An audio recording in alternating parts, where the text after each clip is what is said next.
Upstate New York, November 1957. In the sleepy town of Appalachian, an extraordinary meeting was taking place.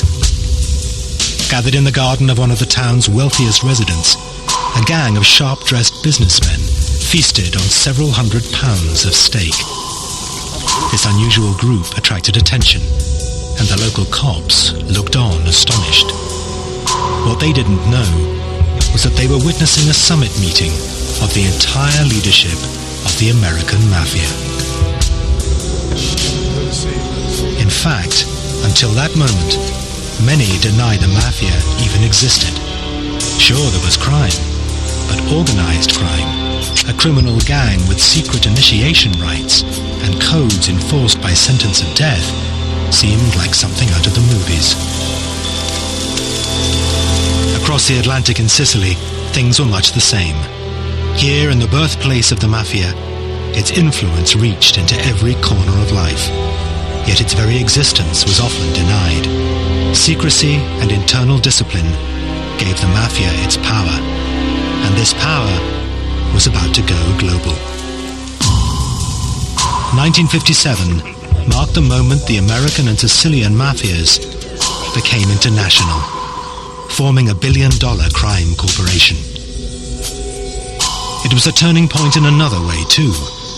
It signaled the start of a war against organized crime that would last almost half a century.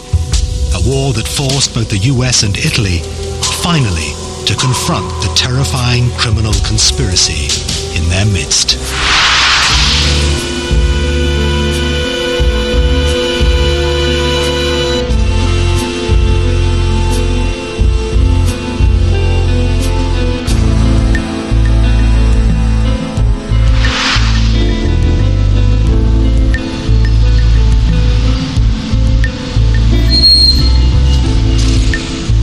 United States in the mid-1950s.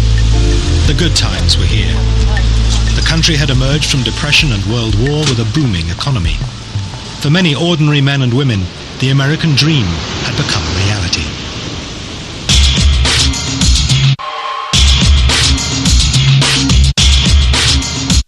But something else was booming too. The Mafia. For those growing up in a family associated with the mob, it was as if the outside world barely existed, apart from being a source of easy money. The Mafia is organized in groups called families. The head of the family is known as the boss, or the godfather.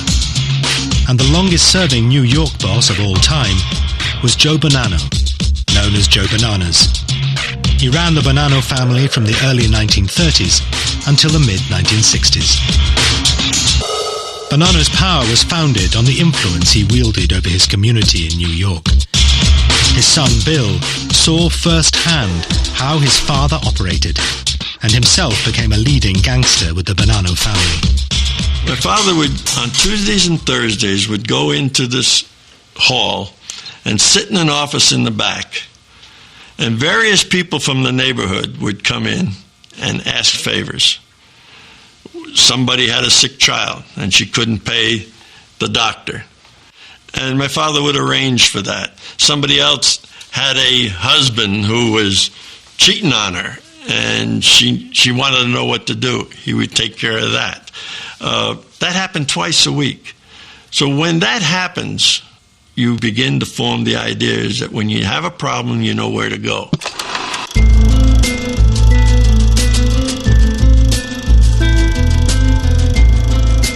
This is home movie footage, shot in Brooklyn in 1957.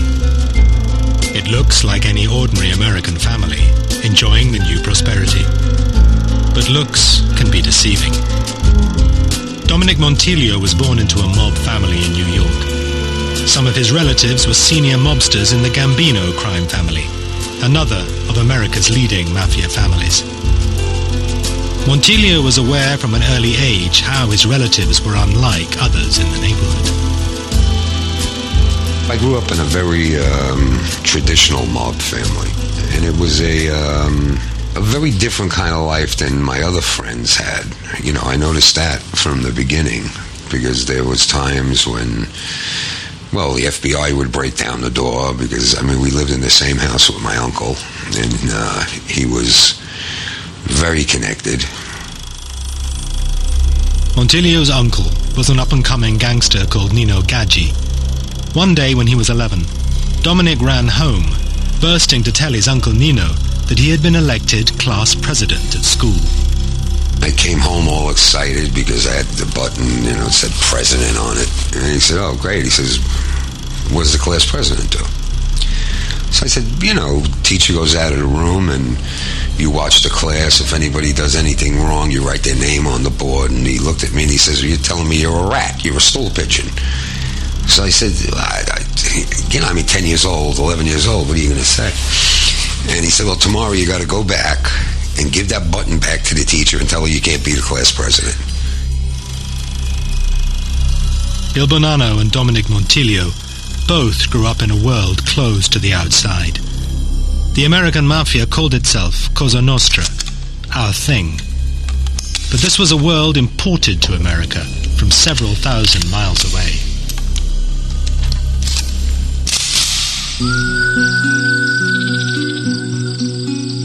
This is where the Mafia came from. Sicily, the largest island in the Mediterranean, with a population of 5 million, less than 2 miles from the Italian mainland.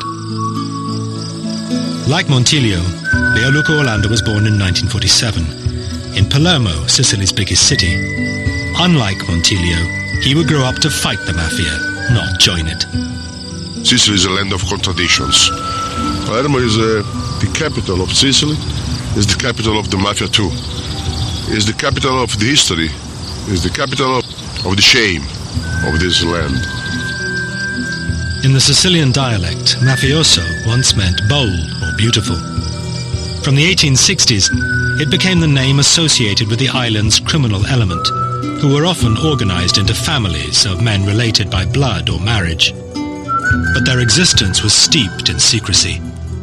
Even discussing the Mafia was taboo, as Orlando found one day at school. When I was 15 years old, I organized with other students a seminar about the Mafia and against the Mafia. The director, the Jesuit director of the school, called my parents and said, it is a scandal. Why Lucchetto is speaking about the Mafia? We have nothing to do with the Mafia, therefore we are not speaking about the Mafia. Gray area. Not seeing, not speaking, not hearing. It was Sicily when I was a young student. Joe Bonanno grew up in this world. He was a native Sicilian, born here in the pretty seaside town of Castellammare del Golfo in 1905. He only moved to America in the 1920s. Sicily has a long history of mistrust of authority. There's an old saying back there that to know a man, you have to know his father, and his father before him, and his father before him. And once that happens, there is very little room for betrayal. Much of the power of the Mafia derived from its ruthless discipline. Chief among these values was omertà, the vow of silence. In Sicily, all mafiosi had to take a sacred blood oath that they would never betray the organization to the authorities, and that they would always carry out the orders of their mob bosses. The novice was sworn in through a quasi-religious ceremony and became a so-called man of honor. The American Mafia followed exactly the same traditional initiation ceremony. You're brought into a room and you're given the image of a saint. Prick your finger, enough to draw a drop or two of blood, put it on the image of the saint, put the saint in your hand, and they light it. And you take an oath, and it simply says that you hope to burn as this saint is burning if you betray your brothers. To break this oath would mean death. Our culture taught us to act like men. And acting like men meant keeping your mouth shut. But for Bonanno and his fellow gangsters, omertà was more than just a vow of silence. Omerta comes from the root manly, and it simply means to act like a man. And a man doesn't get somebody else into trouble. Therefore, he doesn't say, John did it. Who hit you in the face? John hit me in the face. A man will see to it that John gets hit in the face. The values imported by Sicilian mafiosi to the United States were violent, secretive, and mistrustful of outsiders. In America, gangsters would take these traditional values and add go-getting entrepreneurial spirit to create a whole new kind of criminal organization.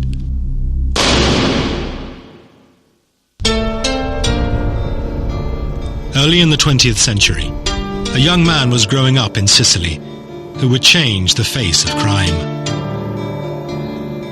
Salvatore Lucania, born in 1897, would become infamous as Charlie Lucky Luciano, the father of the modern American Mafia. His hometown of La Cara Fridi was built on the hard and dangerous work of sulfur mining. Sulfur mines were primitive places where temperatures were so high, men would work naked.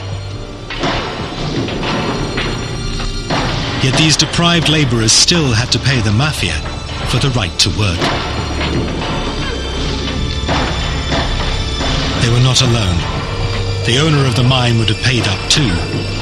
The Mafia squeezed money from all walks of Sicilian life.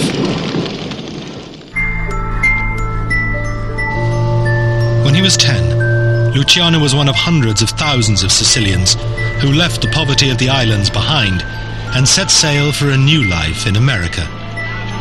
He soon drifted into crime.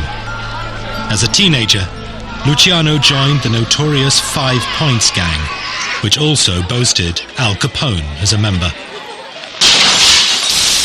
It was the age of prohibition. For 13 years it was illegal to make or sell alcohol in the United States.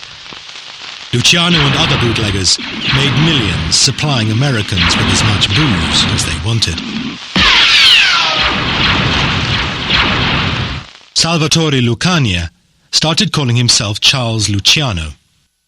He gained the nickname Lucky and the scars on his neck when he miraculously survived a knife attack and beating. He presided over his criminal kingdom from a suite in New York's luxurious Waldorf Hotel. Here, he called himself Mr. Charles Ross. And he made it to the very top in 1932 with the killing of Salvatore Maranzano, then the most powerful boss in America. But the constant battles were getting in the way of business. If there were 3 Italian mobsters in the Italian neighborhood, it was an almost certain guarantee that at least 2 of them were going to try to kill the third. And the third was plotting against the other 2. So bodies would wind up in the streets. To what purpose?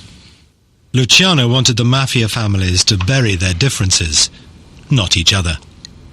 We can't make money with guns in our hand, was his expression, the expression that I heard over and over again. We can't make money with guns in our hand.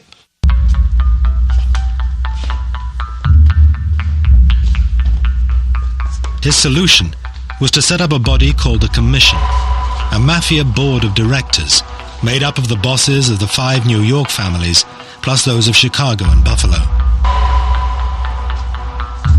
Any boss with a grievance against another family could bring it to the commission.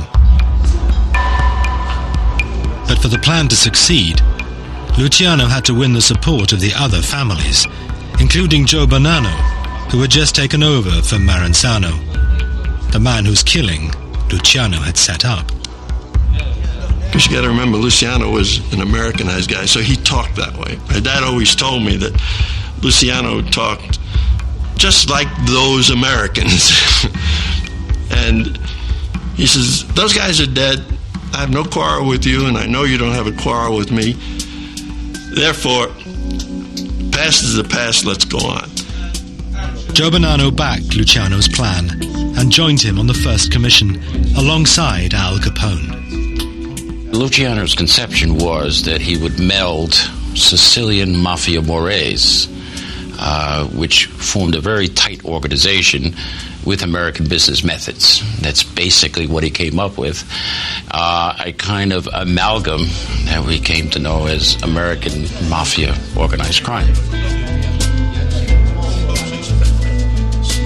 With peace, the mob could concentrate on what it knew best, making millions of dollars from its control of illegal gambling, prostitution, and extortion. Small wonder life as a mobster seemed so attractive to many growing up in post-war America.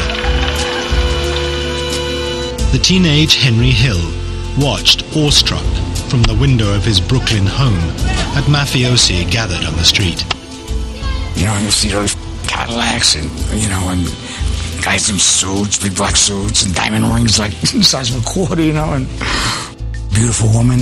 What the is this, So I walked over to that job, washing cars, sweeping them out, just to hang out there. And that's how I, started hanging out over there. And it was exciting, Hill would become a mobster with the Lucchese family. Another future gangster, Frank Culotta, was also in awe of the mobsters he saw as he was growing up in Chicago. Well, actually, I grew up into that world. The neighborhood I came from, they were all outfit guys, crooks, murderers. And I sort of looked up to them and idolized them. I used to shine their shoes. They'd give me, instead of a nickel, they'd give me $1. So, I seen a lot of money then as a kid, and they impressed me. So in my mind, I always wanted to be something like that. The ruthless discipline the Commission brought to the world of crime meant the power of the mob grew unchecked. In New York, places like the waterfront became synonymous with mafia control. It used its control of the unions and fishing companies to make millions a year. It did the same across the city in industries such as construction, in which the Bonanno family was involved. You construct a building, and you'd put in even just a 2 or 3 cent increase on the value of the cement that was used in that building, which could turn into millions of dollars.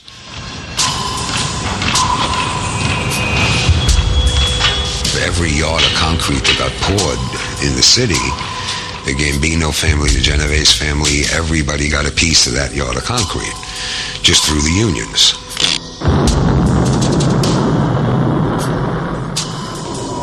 It wasn't just one little thing, but you multiply this by hundreds and hundreds and thousands of activities that were going on throughout the country, and you got a force to be reckoned with. In New York, the mafia seemed to have its finger in every pie. We ran the city basically, and we could stop a building from going up, or a movie being made, a show on Broadway. You didn't do the right. You didn't do what the boss wanted you to do. You were either dead or you were out of business. It wasn't pretty. For the most part, the authorities denied the existence of a national criminal organization. One reason was that the mafia was busy buying protection for itself. Bill Bonanno says he would meet corrupt police officers in a restaurant to give them their bribes. I had dinner at a little restaurant, and I was there with 2 other friends. And we were sitting around, and they said, "You have a look of nostalgia in your face. What's up?" I said, I used to come here in the late 40s and the early 50s, and I turned around and I said, I used to sit in that corner back there, and I used to meet with a captain and 2 lieutenants from law enforcement. And one of them said, "Well, what were you doing here?" I said, "We were giving them their envelopes." Envelopes for what? To look the other way while we had the gambling, we had the horse racing, the bookmaking, and the numbers. The commission was presiding over a boom time. As he rose through the ranks of the mob, Bill Bonanno attended several meetings of the commission with his father, mafia boss Joe Bonanno. The commission boasted it was so powerful that it could even influence government. I can remember a time, and I participated in some of those meetings, and the decisions that had to be made were, you're going to be the next federal judge. You're going to be the next governor. You're going to be the next senator. You're going to be the next House of Representatives candidate. The men got up after those decisions, and lo and behold, it happened. The Mafia had a power that was unacknowledged and unchallenged, until the temptation to make even more money proved impossible to resist, and finally forced the US government to act.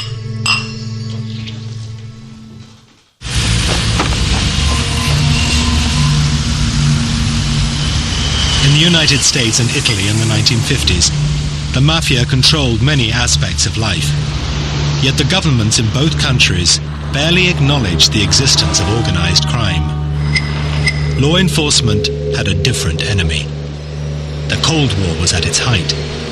The main target of the FBI were American communists, not Italian-American gangsters. Communist bloc has woven a vast network of espionage throughout the free world. Communist line is uniform and deadly. Destroy America. After World War II, in the FBI's New York office, there were 400 agents chasing communists. There were just 5 dealing with organized crime. The story was similar at the Department of Justice, where William Hundley worked. When I took over the organized crime section, in the Justice Department in 87, there were basically, maybe 7 or 8 lawyers there who were basically clipping newspapers. They weren't doing anything either. The director of the FBI was J. Edgar Hoover. He had been its head for over 30 years. Hoover was one of the most powerful men in Washington, eventually serving under 8 presidents. In law enforcement, what Hoover said went. And to Hoover, America's priority was the Red Menace. But from the late 1950s, a succession of events would change all that, finally forcing the authorities and the nation to acknowledge the existence of the Mafia. Once again, it all started in Sicily. And it was a story in which Mafia godfather Joe Bonanno played a central role. In late 1957, Bonanno took a trip back to his native Sicily. He had been born here in the tiny coastal town of Castellammare del Golfo before emigrating to the US as a youngster. But Bonanno's trip was no sentimental journey. The Mafia Don was on business. Joe Bonanno had maintained close links with his family and criminal associates in the old country. He was approached by some old acquaintances for advice on a pressing problem. My dad told me that one of the leaders of the Palermo Mafia came to him and said that there's a few people that they would like to talk to him about certain problems that they're having here in Sicily. A meeting took place in this building, the Grand Hotel de Palme in Palermo, one of the top hotels in the Sicilian capital. Even to this day, details of who attended and what was discussed remain shrouded in mystery. Bonanno may not have been the only American present. Charles Lucky Luciano was now living in Italy, having been deported from the US after the war. Today, the Italian authorities believe that he was also present at the Hotel de Palme. E dal 12 al 16 ottobre del 57 a Palermo. From the 10th to the 16th of October 1957 in Palermo, in the Hotel de Palme, there was a summit of about 30 mafia bosses. American, Cosa Nostra and Sicilian mafia bosses. Famiglie americane, cioè era presente per esempio la famiglia Bonanno con il suo capo Joe Bonanno, The major American families were represented: Joe Bonanno, Lucky Luciano, who had been in Italy since 1947, and then there were the local mafia heads. Era presente Lucky Luciano, che era già in Italia dal 1947, e poi erano presenti i capimafia locali, i capimafia siciliani. Over dinner, the Sicilians explained why they wanted the meeting. This was a business convention, and high on the agenda was the subject of drugs, which offered vast profit, but at a price. The purpose of the meeting was to pick my father's brains as to how they were going to resolve a problem they were beginning to have among each other over the narcotics trade in Turkey. The Sicilians faced a dilemma. Various families within the mafia were at odds as to whether they should or they shouldn't get themselves involved with this, and the younger element saw nothing wrong in making a profit. In fact, the American mafia was having the same debate about drugs. It seems that Joe Bonanno wasn't just offering friendly advice. He was there to close a deal that would reorganize the global trade in heroin. According to the FBI, it was this meeting which established the Bonanno family as the main players in the transatlantic heroin trade. The Sicilians would manufacture and smuggle the drug into the US. The Americans would distribute it and take a cut. This was the first time the mafias on both sides of the Atlantic had come together on such a scale. An early example of globalization, but run by organized crime. Di Sicilian Connection non si parla in epoca più tardi. Possiamo dire che sono state poste. The foundations were laid for collaboration between Sicilian Mafia, which wasn't yet called Cosa Nostra, and the American Cosa Nostra, which had as its main objective heroin trafficking. Americana che ha al suo centro il traffico di eroina, questo senz'altro. Bill Bonanno says the organization of the Mafia itself was also on the agenda, and that his father advised the Sicilians to copy Luciano's recipe for resolving disputes. It was at that meeting that he suggested that one of the ways that they might resolve their problem and have a little better handle on the situation is to do what the Americans had done, and that was to form a commission.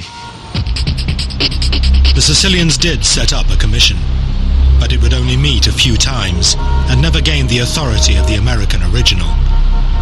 In America, the subject of drugs continued to dominate mafia discussions. The new organization that Luciano created solved just about every problem you could think of, except one: narcotics. In the beginning, Luciano assumed that the organization could keep organized crime out of narcotics altogether. It simply wasn't worth the trouble. The difficulty was the money. And for the Mafia, money was always irresistible. The Americans arranged a summit to ratify the deal with their Sicilian cousins, a meeting that would provide one of the most infamous moments of their history.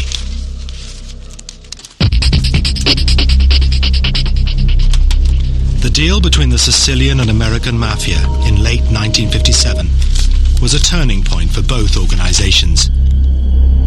The money offered by the drug business was the key. Everyone knew that drug dealing was a far bigger dollar earner than other activities like illegal gambling and extortion. But it also brought with it long prison sentences, and mob bosses feared that their men would break the code of silence if they faced decades in prison. There was friction among the various families. Some of the younger people, especially those in New York and in Boston and in Chicago, thought that this was the great new thing coming. Speaking strictly about money. The Mafia in Chicago, known as the Outfit, claimed the hardest anti-drugs line. Frank Carlotta was a rising young gangster there.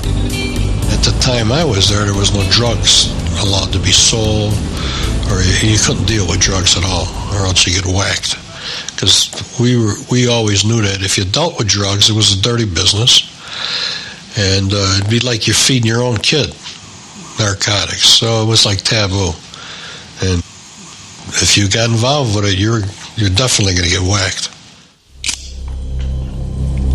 The Mafia families called a summit in November 1957, just 1 month after the meeting with the Sicilians in Palermo. Joe Bonanno was to be joined at the summit by another godfather, Vito Genovese. Both men wanted the mob to deal in drugs. Chief among Genovese's agenda items was narcotics. He was directly involved in narcotics. Bonanno was deeply involved in narcotics. A lot of the other bosses were on the sly involved in narcotics. And he argued, look, it's a fact of life anyway. Who are we kidding? Let's make it official. Let's really make money out of this thing. The summit was held in a small town called Appalachian in upstate New York. The venue was a large house on a 58-acre estate owned by Joseph Barbera, a wealthy businessman and Mafia associate. It was chosen because its isolated rural location seemed safe from the prying eyes of the law. Unfortunately for the mob bosses, they got that 100% wrong. For over a year, the local state police had been watching the place after they discovered that a house guest was a leading New York mobster, Carmine Galante, Joe Bonanno's underboss. On the 14th of November, officers were surprised to observe several Cadillacs with out-of-state plates. When the state troopers went to take a closer look, they saw about 100 men enjoying a barbecue, all of them wearing dark suits, fedoras, and shiny shoes. If you didn't know that it was a Mafia summit and you suddenly were dropped from a spaceship into the middle of this thing, you would think it's just some kind of friendly barbecue among a lot of friends who, oddly enough, seem to be wearing suits to a barbecue, but each to his own taste. Suddenly, someone spotted the police. These are men that if you, like Pavlov's dogs, if you say, it's the cops, there's one instinct. That's to run. That's exactly what they did. Pandemonium broke out. Some bosses hid. Some took to their cars. Others fled into the woods.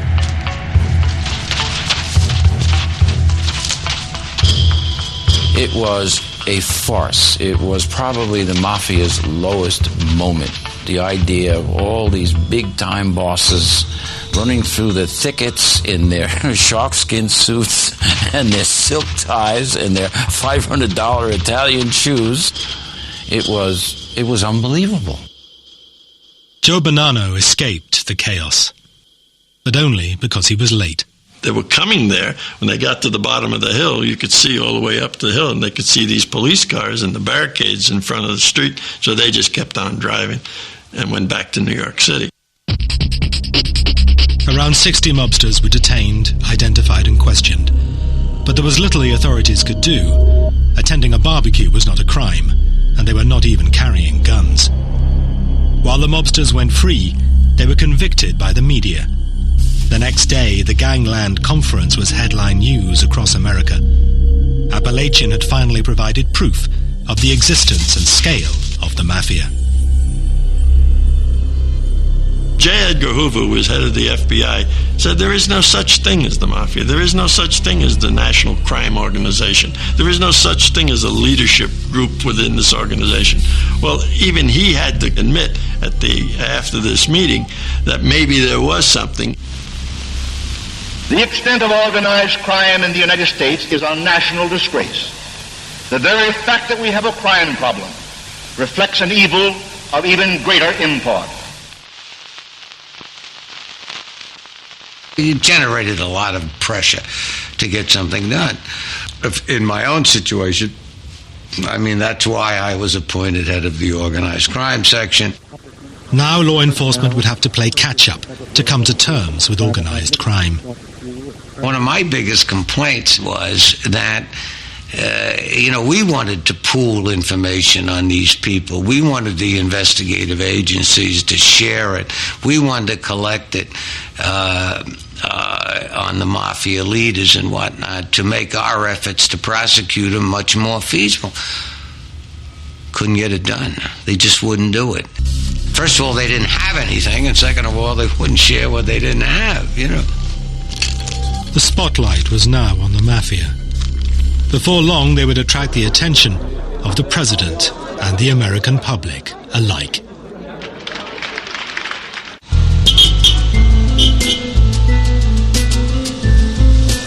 In 1960, the United States went to the polls to choose a new president.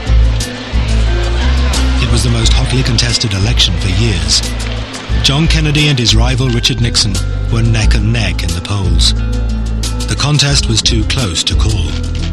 Both candidates made every effort to get the voters out. We are aiming our whole campaign toward the unregistered voter, to try to get those citizens who are not registered to vote, who are not even eligible to vote in this election, to get them on the books so that they can vote in November. This is a crucial area as far as Senator Kennedy is concerned. The American Mafia had influenced local politics for decades. Now seasoned gangsters suddenly got community spirit on a national stage. Chicago gangster Frank Alotta says he was told by his boss to get involved in the election. Came around and told all us guys to reach out to all the Italian people and Polish people that they had this Irishman, Kennedy, that was running against Nixon. And we needed to get him in office. We needed all the votes we could get to get this guy in office. It seemed the Mafia wanted Kennedy in the Oval Office.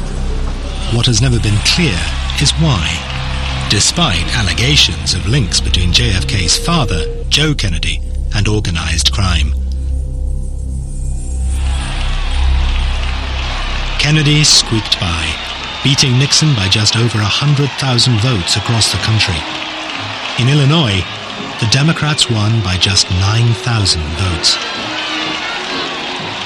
The election may have been a close one, but I think that there is general agreement by all of our citizens that a supreme national effort will be needed in the years ahead to move this country safely through the 1960s. If the Mafia hoped that a Kennedy administration would be easy on organized crime, the new president turned out to be a major disappointment. His younger brother Robert became Attorney General. He had already proved to be a ferocious opponent of organized crime, from his time as counsel to the Senate Labor Rackets Committee. His appointment had an immediate impact on the FBI and its director, J. Edgar Hoover. That's when Hoover started having his agents put in the bugs, the listening devices and whatnot, because he knew that Kennedy was going to press him very hard on organized crime. The FBI bugged two main centers of mob activity in the U.S., Chicago and Las Vegas, where the lucrative gambling rackets were run by the Chicago mob, known as the Outfit. It was illegal to listen to private conversations, even those of suspected gangsters, but it went a long way to convincing many in the agency that the mob posed a very real threat. These devices, of course, were illegal because they involved breaking and entering and whatnot. But the information that the FBI picked up on those devices, they might not have convinced Hoover, but they certainly convinced the FBI as an institution that there was a mafia. Attorney General Robert Kennedy paints a grim picture of the rise of lawlessness under the Cosa Nostra, or Mafia. This was not what the mob had expected. Some mafiosi claimed that a deal had been made and broken. I was amazed that Robert Kennedy went after organized crime so hard, because it went against everything that Robert Kennedy's father had agreed to, for the help and support of getting Jack elected to the presidency. The American government was taking a more aggressive line, but they had failed to penetrate the mob. Part of the Mafia's power was based on its code of silence, known as omertà. Then the FBI got a break. It was a story that had its roots in the Mafia's continuing indecision as to whether to get involved in the heroin trade. Joe Valachi was a mobster with the Genovese crime family, a 30-year veteran of organized crime. Valachi had a sixth grade education. I think he committed his first crime when he was about 6 or 7 years old. Broke into a grocery store, in and out of jail.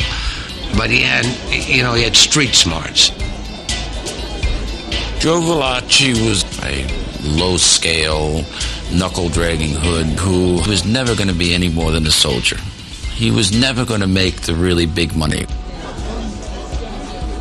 In 1962, he was in Atlanta jail serving a prison sentence for drug dealing. He feared that his bosses were going to kill him there, for officially, the mob was still opposed to drugs. Valachi acted first, murdering an inmate he believed had been ordered to kill him. It was the wrong man. Whether through fear or remorse, Valachi broke and decided to turn government witness. Now, the original idea was that he would become an informant for the Federal Bureau of Narcotics and tell them about other dope dealers. That's all the Bureau wanted to know. Other dope dealers, that's their job. But Robert Kennedy had a brighter idea. He said, wait a minute, let's talk to him about the Mafia. It was the first crack in the Mafia's code of silence. William Hungley was one of the first to hear his revelations. As soon as we got the story, we moved him. We moved him up to Fort Dix. Flew him up there in a helicopter. The brig up there was empty, and we put him in the brig. We started interviewing him. Valachi detailed the structure of the Mafia families, from his level as a soldier to the very top, the Godfathers. But this information was never given by him in any criminal trials. Instead, Robert Kennedy turned to television, which was covering the sessions of the McClellan Committee. Bobby Kennedy had the brilliant idea, let's put Joe Valachi on show. Joe Valachi gets before the Senate Committee, and a national audience is absolutely fascinated. The nation's underworld gets the unwelcome spotlight of publicity as the Senate's Investigations Subcommittee begins new hearings on crime. Arkansas Senator McClellan is at the helm. William Hungley was present as Valachi's electrifying testimony was broadcast across the nation. He really didn't want to cooperate. There's no doubt about that. Quite frankly, though, when he got in front of those Klieg lights up before the McClellan Committee, he, the adrenaline started to flow, and I think he, in a sort of a perverse way, that he kind of enjoyed it. Why did you decide to kill him at that time, at that spot? Because he's the guy I spotted at that time. In other words, I felt that was my last day, in plain English, Senator. I felt that was my last day. In other words, this was a defense for you. You thought that if you killed this man who you thought was going to kill you anyway, that this... I got some satisfaction, Senator. You got some satisfaction. Valachi's testimony caused a sensation. Here, live on TV, was a mobster giving the first tantalizing glimpse into the secret world of the Mafia, or, as he called it, Cosa Nostra, Italian for our thing. Valachi corroborated what the FBI bugs had begun to pick up, and what its director, J. Edgar Hoover, had reluctantly started to believe. That a modern American criminal group used rituals and symbols from Sicily to maintain internal discipline and run its multi-million-dollar enterprise. while you were repeating the words, you were burning the paper. Right. This is the way I burn if I expose this organization. There's always a lot of skepticism about that, because nobody had ever come forward and, said how you get made and whatnot. And apparently, it was exactly the way he said it was. They decide who's going to get made, you get together, you burn this holy picture and whatnot, and then bingo, you're a made member of the Mafia. He went on to explain that you lived by the gun and by the knife, and you died by the gun and by the knife. Who was chosen? Who became your godfather? Joe Bonanno. Joe Bonanno? It happened to be now, my where godfather. is he? Is he on this chart we have here? Is he at the head of one of the families now? Yeah, he still is. He still is? Yes. Still alive? Right. For the American Mafia, and the Bonanno family in particular, Valachi's TV appearances were devastating. Valachi's testimony was certainly a blow to the people in our world. There's no question about that. Senator, can I say something, Senator? Yeah. As to what I'm telling you now, I need to go no further to say nothing else.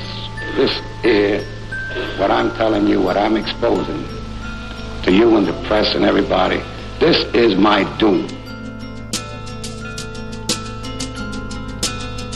Joe Valachi died in prison of cancer in 1971.